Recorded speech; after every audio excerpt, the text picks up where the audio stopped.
Καλησπέρα παιδιά. Μην ξέρετε, είμαι ο Κώστας. Κάνουμε ένα μικρό βλογκάκι, πολύ μικρό. Απόγευμα σήμερα.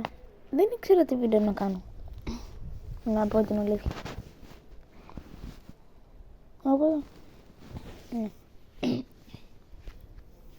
Καλό μήνα κιόλας. Δεν σας είπα πριν λίγο καιρό γιατί δεν είχε τι έκανα βίντεο εκείνες τις μέρες. Σήμερα έχει πολύ λίγο αέρα. Εδώ είναι το κανάλι.